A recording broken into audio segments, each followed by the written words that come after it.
Capitolul 21. Apoi am văzut un cer nou și un pământ nou, pentru că cerul dintâi și pământul dintâi pieriseră și marea nu mai era. Și eu am văzut coborându-se din cer de la Dumnezeu cetatea sfântă, noul Ierusalim, gătită ca o mireasă împodobită pentru bărbatul ei. Și am auzit un glas tare care ieșea din scaunul de domnie și zicea: Iată cortul lui Dumnezeu cu oamenii, El va locui cu ei și ei vor fi poporul lui și Dumnezeu însuși va fi cu ei.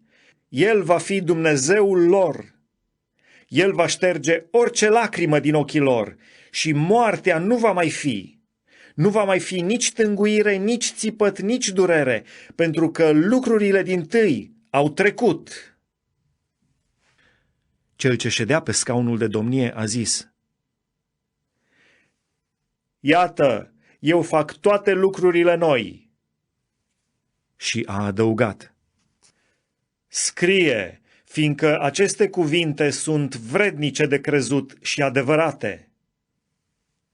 Apoi mi-a zis: S-a isprăvit. Eu sunt Alfa și Omega, începutul și sfârșitul. Celui ce îi este sete, îi voi da să bea fără plată din izvorul apei vieții. Cel ce va birui va moșteni aceste lucruri. Eu voi fi Dumnezeul lui și el va fi fiul meu. Dar cât despre fricoși, necredincioși, scârboși, ucigași, curvari, vrăjitori, închinătorii la idoli și toți mincinoșii, partea lor este în iazul care arde cu foc și cu pucioasă, adică moartea a doua. Apoi unul din cei 7 îngeri, care țineau cele 7 potire, pline cu cele din urmă 7 urgii, a venit și a vorbit cu mine și mi-a zis: Vino să-ți arăt mireasa, nevasta mielului. Și m-a dus în duhul pe un munte mare și înalt. Și mi-a arătat cetatea sfântă, Ierusalimul, care se pogora din cer de la Dumnezeu, având slava lui Dumnezeu. Lumina ei era ca o piatră prea scumpă, ca o piatră de iaspis, străvezie ca cristalul. Era înconjurată cu un zid mare și înalt.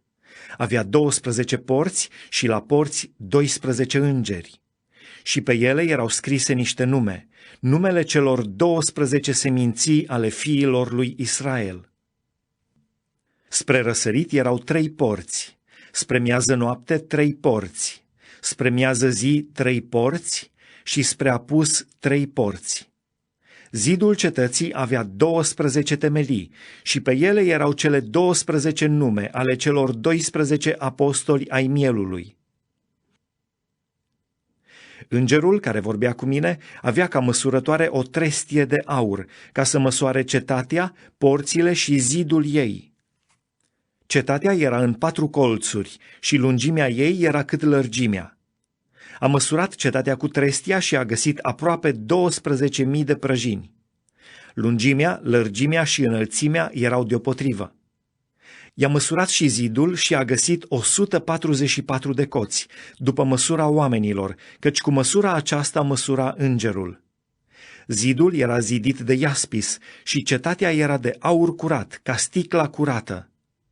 Temeliile zidului cetății erau împodobite cu pietre scumpe de tot felul. Cea dintâi temelie era de iaspis, a doua de safir, a treia de halchedon, a patra de smaragd, a cincea de sardonix, a șasea de sardiu, a șaptea de hrisolit, a opta de beril, a noua de topaz, a 10-a de hrisopraz, a 11-a de iacint, a 12-a de ametist. Cele 12 porți erau 12 mărgăritare. Fiecare poartă era dintr-un singur mărgăritar. Ulița cetății era de aur curat, ca sticla străvezie. În cetate n-am văzut niciun templu, pentru că Domnul Dumnezeu, cel atotputernic, ca și mielul, sunt templul ei. Cetatea n-are trebuință nici de soare, nici de lună ca să o lumineze, căci o luminează slava lui Dumnezeu și făclia ei este mielul. Neamurile vor umbla în lumina ei și împărații pământului își vor aduce slava și cinstea lor în ea. Porțile ei nu se vor închide ziua, fiindcă în ea nu va mai fi noapte. În ea vor aduce slava și cinstea neamurilor. Nimic întinat nu va intra în ea, nimeni care trăiește în spurcăciune și în minciună, ci numai cei scriși în cartea vieții mielului.